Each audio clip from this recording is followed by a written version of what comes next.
Madame, Monsieur, bonjour. Bienvenue à notre 18e émission de la série Technique picturale. Aujourd'hui, on va s'entretenir d'un sujet qui est très populaire, le marché de l'art. Pour me tenir compagnie, j'ai avec moi en face Yolande Jalbert, artiste peintre, ancienne de l'Académie Wattier, ainsi que Louise Daou, qui a été déjà invitée une fois avant, je crois. C'est votre deuxième invitation? Troisième. Alors vous êtes 3 fois bienvenue. Louise Daou, artiste peintre également. Et elle est une ancienne de l'Académie Wattier. Nous allons traiter aujourd'hui le marché de l'art. C'est un problème, c'est une question qui est très critique. Bon. On parle du marché de l'art parce qu'il y a marché de l'art. Malheureusement pour l'art, mais heureusement pour les artistes. Mais est-ce que les artistes profitent de ce marché? Il y en a qui profitent beaucoup, il y en a qui profitent moyennement, et il y en a qui, je ne dirais pas qui crèvent, s'ils peuvent trouver un deuxième emploi. Il faut trouver un deuxième emploi pour y passer. Ce sont les marchands qui mènent le bal. Il faut comprendre ceci, que le marchand est là, il a investi une forte somme d'argent et il ne veut pas perdre son argent. Donc, pour lui, le bon tableau, c'est celui qui se vend. Alors, le marché est contrôlé par le goût du public, la mode. Rare, il y en a des marchands, ça là, chapeau bas, il y en a des marchands qui sont des mécènes, comme Callier, le Suisse, il est mort malheureusement, Pierre Caillé. Mais ça devient de moins en moins rare, les mécènes, et les jeunes artistes, ben, ils trouvent beaucoup de peine pour y arriver. Ils font tout, ils dépensent tout, énergie, argent, ils sacrifient tout pour faire parler d'eux. Ça a toujours été comme ceci et ce sera toujours. Ne cherchons pas une autre solution. La vie continuera tout le temps comme ça. Bon, alors, souvent les marchands imposent des sujets. Ils leur imposent un sujet, pourquoi? Parce que ça marche, il faut faire dans tel genre. Aujourd'hui, c'est l'abstrait, il faut faire l'abstrait. Demain, c'est la peinture objet, la sculpture objet, il faut en faire. Il y en a qui suivent, il y en a qui ne suivent pas. Alors, ceux qui suivent, ce sont des peintres qui travaillent sur commande. Ils veulent manger leur pain. On ne peut pas les blâmer. C'est sûr. Mais il y en a qui refusent. Je fais ça, monsieur, ça vous plaît? Ok, ça ne vous plaît pas, bonjour, je vais aller manger mon pain sec. Chapeau bas. Cela travaille l'art pour l'art. Bon. Alors, peinture faite du goût du jour, ça conduit irrémédiablement à la faillite du genre, à la faillite de l'art. Mais le goût du grand public n'a jamais été un baromètre qui va distinguer la bonne peinture de la mauvaise, parce qu'il y a 2 sortes d'art. Il y a le grand art qui s'adresse aux besoins moraux, affectifs, intellectuels, spirituels, comme qui par exemple, vous avez les musées, vous avez les musées, les grandes fondations, les collections privées et les bonnes galeries. Car il y a de bonnes galeries. Et ensuite, il y a l'art d'utilité, qui est là, qui s'adresse exclusivement aux besoins pratiques. Peinture sur commande, comme on disait tantôt. Alors, de tout temps, les œuvres d'art d'un peintre n'ont jamais prouvé la valeur de ce peintre. Mais elles nous renseignent sur la mentalité du goût et des gens de l'époque. Vous vous rappelez, on a vendu un Van Gogh dans les 70-80 millions, je ne sais pas combien. C'est ça. Oui. Est-ce que, je vous pose une question, ce tableau qui a été peint il y a un siècle, un peu plus, un an, plus qu'un siècle. Il est mort en 1890. Il y a un siècle. Est-ce que cette peinture a changé depuis un siècle? Non, elle est là. Elle n'a pas changé. Elle n'a pas changé du tout. La couleur, peut-être, le temps a changé un tout petit peu la tonalité de la touche, mais la touche est là, l'épaisseur est là, le sujet est là, ça n'a pas changé. Et comment se fait-il, lui, qui n'a vendu qu'un seul tableau de son vivant? Ça se vend 70, 80 millions, je ne sais pas combien. Pourquoi? Parce que c'est le train de vie social qui change. Et les conceptions du temps, les conceptions mondaines qui changent aussi en même temps, c'est ce qui fait ce changement. L'œuvre est éternelle. Son prix varie. Alors, les tournesols de Van Gogh, ils ont été achetés par qui? Par un Japonais. Et qu'est-ce qu'il en a fait? Il en a fait don au gouvernement du Japon. Pourquoi? Parce qu'il y a la détaxe. Ils ne payent pas d'impôt là-dessus, sur ce montant. Ils en ont trop d'argent. On achète, on fait don au gouvernement, notre nom est là, et c'est une publicité. Et puis notre peuple va en profiter. Alors, pourquoi ils ont acheté, pourquoi les Japonais achètent beaucoup les impressionnistes? Parce que c'est une certaine reconnaissance. Les impressionnistes avaient le bas goût pour la peinture japonaise. Van Gogh a mis toutes sortes de figures japonaises dans ce tableau qui se trouve dans le musée de Rodin, le Père Tanguy. Tout est japonais autour de lui. Alors ils ont le bas goût pour ça, les Japonais, et ils dépensent beaucoup d'argent pour ça. Bref, vous m'excuserez, je vais aller un peu plus vite parce qu'on a pas mal de choses à faire. Alors, c'est ainsi que dans notre société, qui est très technologique et matérialiste, l'argent est devenu le seul critère pour mesurer le talent. Le prix d'un tableau est devenu la seule valeur, la référence de tous. L'argent est devenu tout. Mais ce déséquilibre est insupportable. Pourquoi? Parce qu'il creuse un fossé entre le tableau et le spectateur. Mais ce fossé-là et ce déséquilibre, il est insupportable.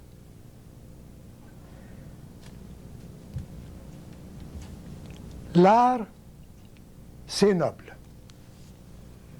Il est fait avec amour. C'est le don de soi. En faire quelque chose de commercial est vil. Et le mariage du noble et du vil, comme disait Michel Sofort, ça ne peut produire que des enfants scandaleux.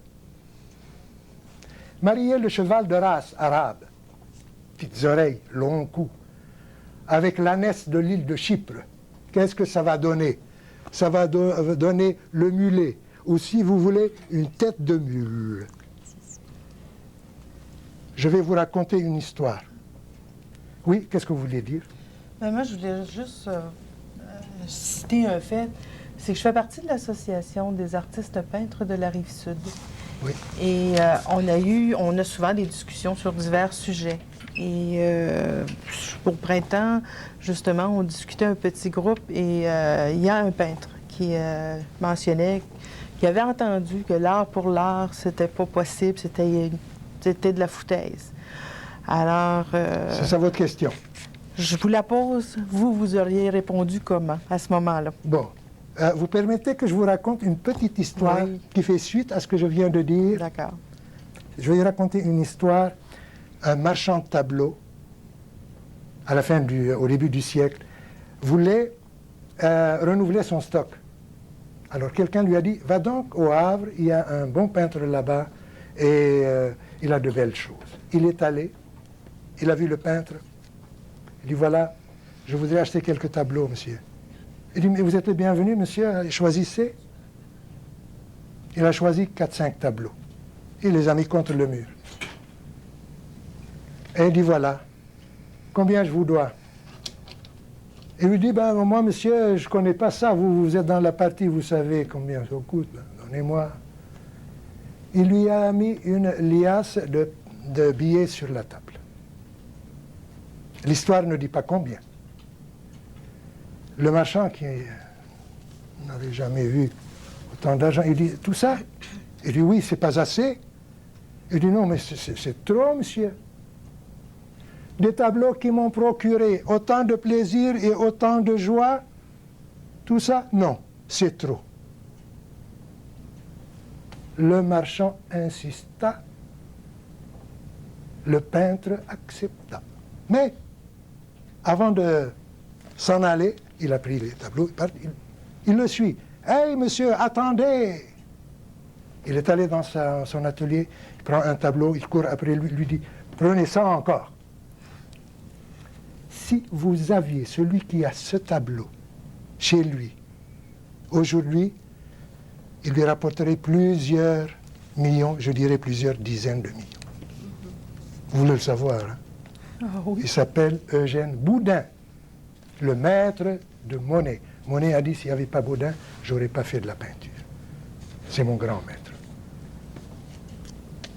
Ça veut dire que le marchand d'art devrait avoir une idée morale de son métier aussi bien qu'une idée vénale, commerciale. L'art n'est pas un produit de consommation. Heureusement qu'il y a des produits indigestes. Je vais répondre à votre question maintenant. Vous dites qu'il y en a... Est-ce que celui qui a posé cette question, est-ce que c'est un marchand ou un peintre? C'est un peintre. Un peintre? Oui. Oui, j'ai posé la question parce que si c'était un marchand, passe encore, parce qu'il est là pour faire de l'argent. Mais si c'est un peintre, alors là, c'est grave. Un peintre qui dit qu'on ne travaille pas... L'art pour l'art. L'art pour l'art. C'est impossible. Impossible. On travaille pour l'argent. Oui. Eh bien, pour moi, c'est un soldat qui tire sur son propre régiment, si c'est un peintre. Ou que dis-je? Il tire sur son capitaine. Pourquoi? Parce qu'il est incapable de se hisser à son rang. Il tire contre lui. Je vais vous donner des exemples. D'ailleurs, j'avais des exemples à donner de la vie de peintre. Vous avez le plus grand critique d'art, Théophile Gautier.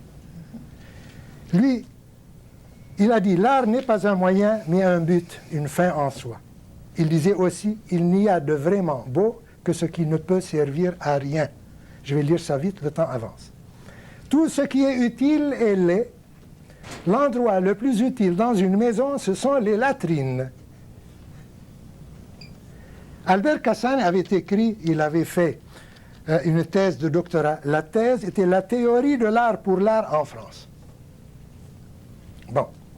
Flaubert, aimons-nous en l'art comme les mystiques s'aiment en Dieu. Théodore de Banville, j'ai été et je suis pour qui l'art est une religion. Pour Ingres, l'art est un sacerdoce. Corot était un véritable adepte de l'art pour l'art. Ce qu'il cherche, c'est la forme et les valeurs des tons. Il est indifférent au sujet. Je peins une poitrine de femme comme je peins une vulgaire boîte de lait. Voyez-vous? Il n'avait, le sujet pour lui, ça ne disait rien. Il a vendu son premier tableau, Corot, il avait 50 ans. Et pour être plus précis, 50 ans, 9 mois et 21 jours.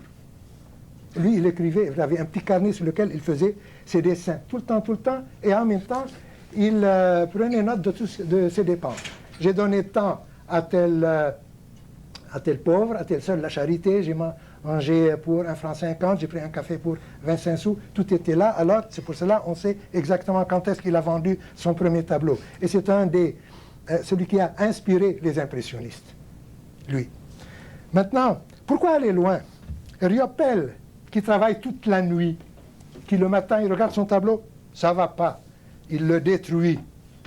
Il travaille pour l'argent, lui? Non, c'est Qu'il ça. me donne ce qu'il veut. Au lieu de les déchirer, qu'il me les donne. À moi. Alors, premier Sisley. Vous connaissez Sisley? un impressionniste. Pointilliste.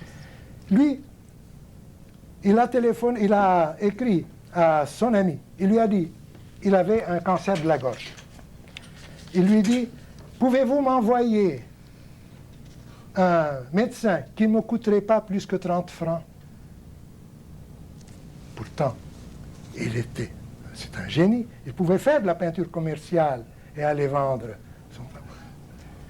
Il meurt 2 mois après, et quelques mois après sa mort, sa femme a vendu son tableau Inondation à Marly, 43 000 francs. À l'époque, mettez des millions aujourd'hui. 43 000 francs. Sisley. Prenez Pissarro. Il est allé échanger un tableau pour une paire de chaussures pour son enfant. Van Gogh qui écrivait à Gauguin, si nous faisions comme Bouguereau, on ferait beaucoup d'argent.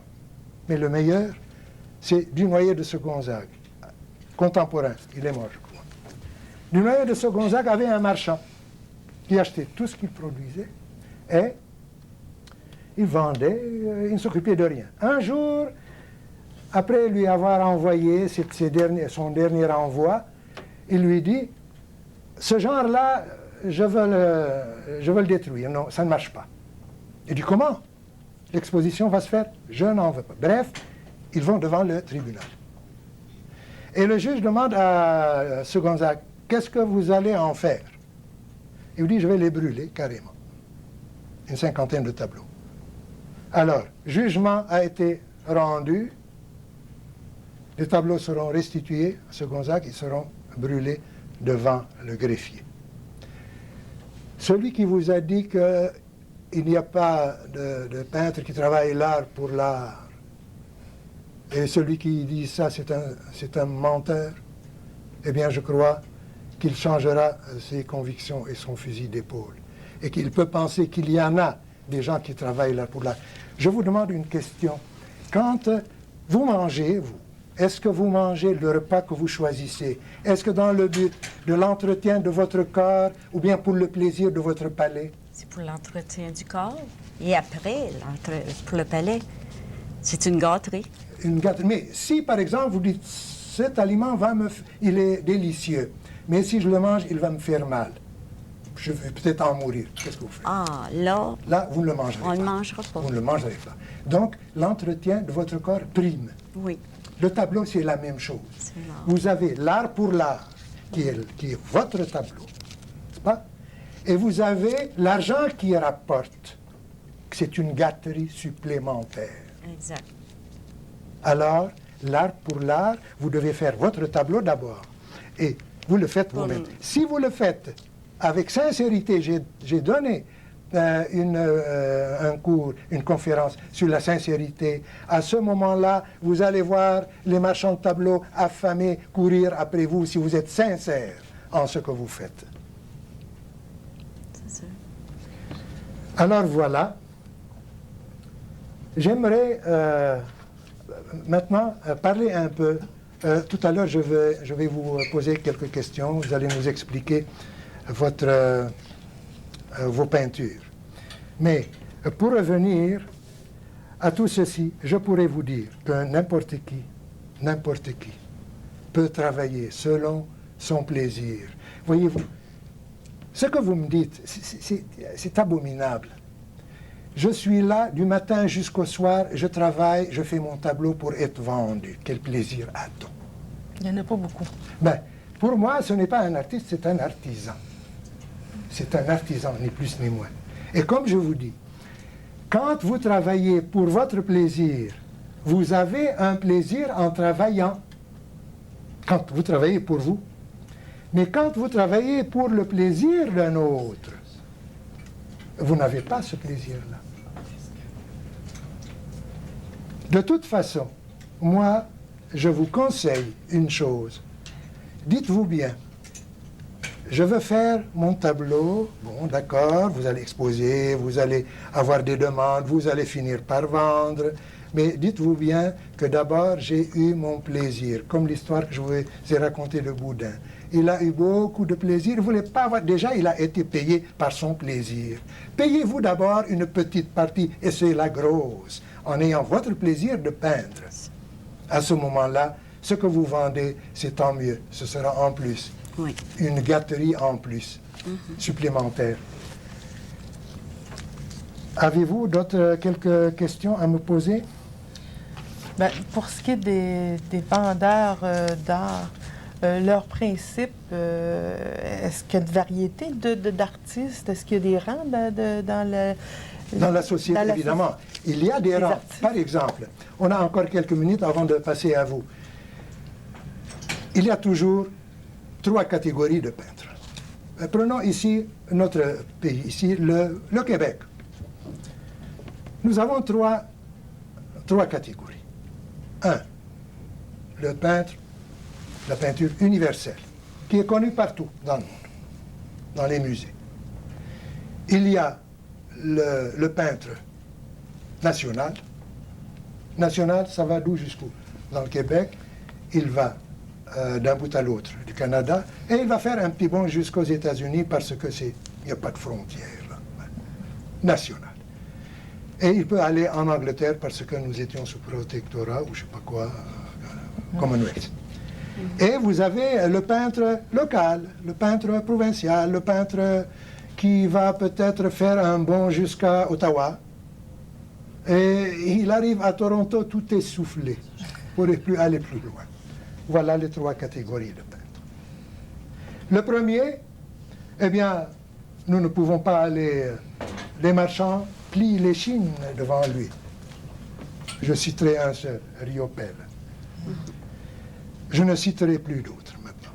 Deuxième catégorie, il y en a qui sont connus, comme je vous ai dit, un peu partout dans l'Amérique du Nord, dans le Canada et un peu partout.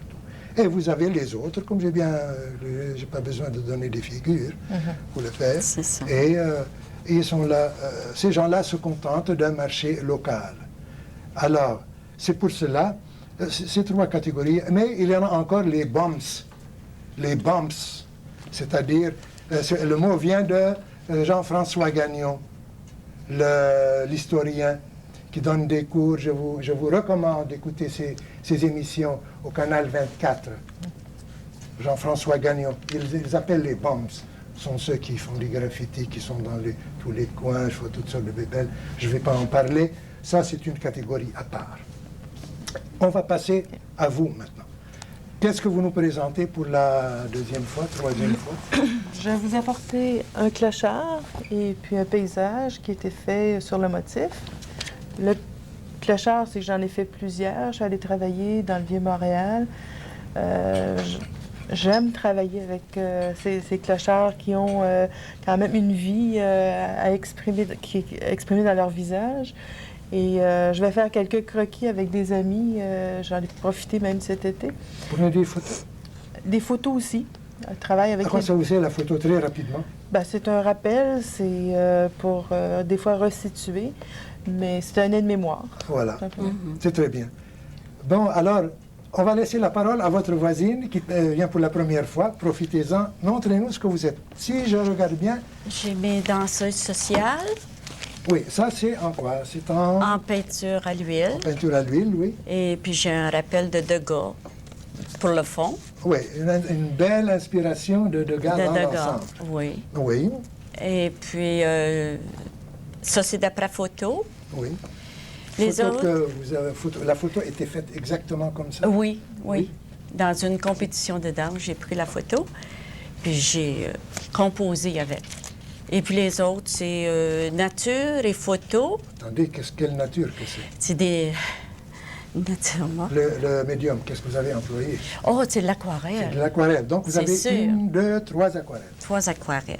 Bon, ça c'est à l'huile. À l'huile. Ça c'est à l'huile, 3 aquarelles. Oui, Bon, oui. c'est pour le bénéfice des téléspectateurs, évidemment, ça se voit tout de suite. C'est on n'a ça. pas besoin d'identifier. Et puis c'est toujours d'après photo, et puis on... Avez-vous essayé de travailler d'après nature? Oui, oui, mais comme le temps me manque, Oui. mais ça va venir. Et vous ne faites pas de personnages? J'ai pas tout à fait commencé. Non. J'ai la nature morte et puis des paysages. Oui.